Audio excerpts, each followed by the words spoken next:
Hey there, welcome to day 3 of our Get Up and Go challenge. Sharon Horne-Ellstrom here with a little piggy bank. I have more than one little piggy bank, but this is one of my favorite because when you put the coins in, it tallies up how much you have on the top. And it says $101.62. So I'm going to tell you right now, there's not $101.62 in here.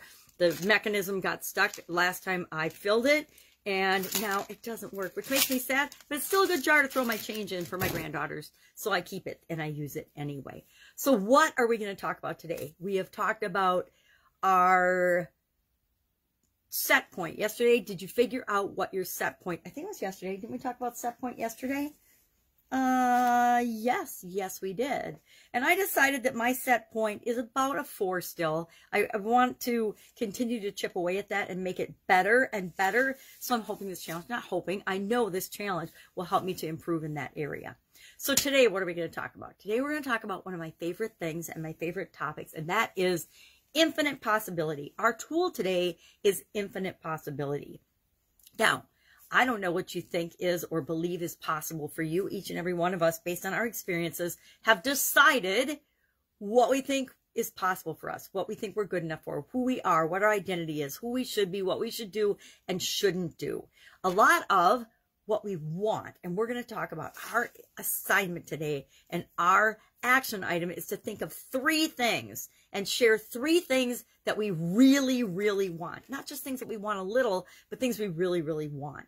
Now, you might be like I was not too long ago, and I never really thought about what I wanted. I was running through my life, doing things for everybody else, being a good mom, being a good wife, being a good citizen, being a good, participant in the community, being a good business owner, being a good corporate citizen, all of the things that other people thought I should do. The expectations that other people had of me was how I was making all my decisions and all my choices. And I realized that because of that, I wasn't necessarily taking care of myself.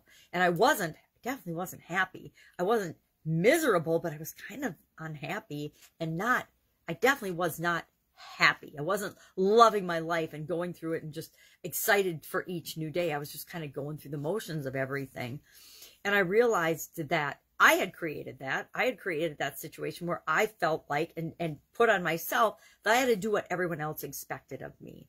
And it wasn't until I did an exercise much like this where I sat down and somebody said, what do you want? What do you, Sharon Horne-Ellstrom, what do you really want? Not what do you want for your kids, not what do you want for your significant other, not what do you want for your businesses, your relationship, your career, your job. What do you really want? What would make you happy?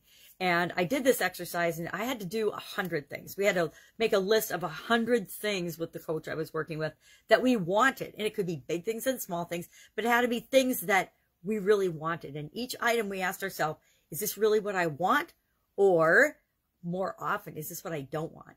Do I want X because I really don't want Y? Do I want to fix my marriage because I don't want to be single? Do I want $1 million because I don't want to have to worry about something else? What is it that I really want? Not what do I think everybody else thinks I should want?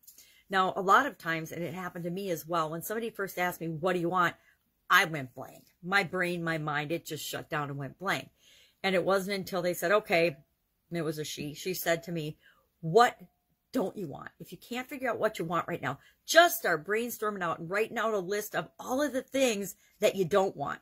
I don't want to be broke. I don't want to be lonely. I don't want to be afraid. I don't want to be sick. I don't want to get COVID-19 in this day and age. But you make a whole list of that, and then all you do is you look at it and you say, okay, well, what's the opposite of that? I don't want to get COVID. I want to have perfect health in all areas and aspects of my life. That's the opposite of it. And guess what? That's what I really, really want.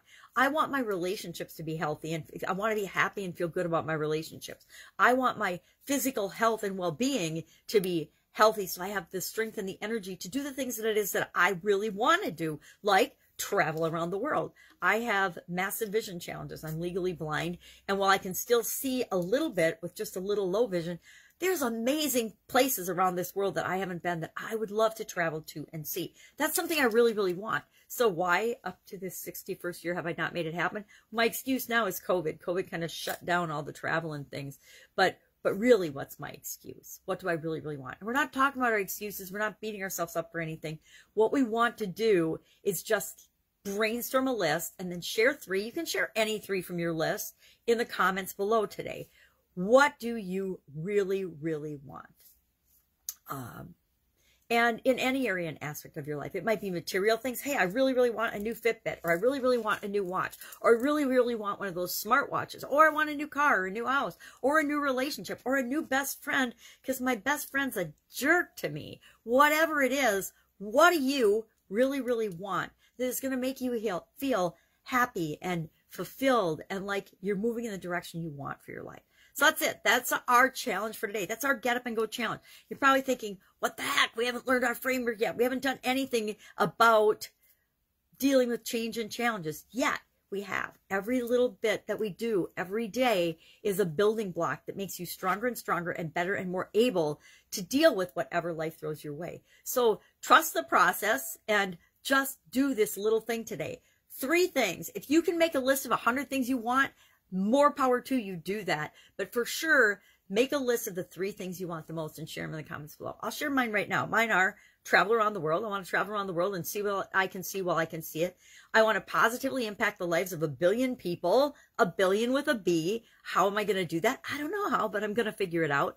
And then I want perfect health for me in all the areas and aspects of my life. And we're going to talk about all the key areas and aspects of our life throughout the challenge. But that's what I want. I want energy and vitality, and I want to enjoy the days. I don't want to feel miserable every day and just be, you know, struggling through my life. I want to feel awesome and have energy and excitement and vitality about the life that I'm creating, the life that I'm living.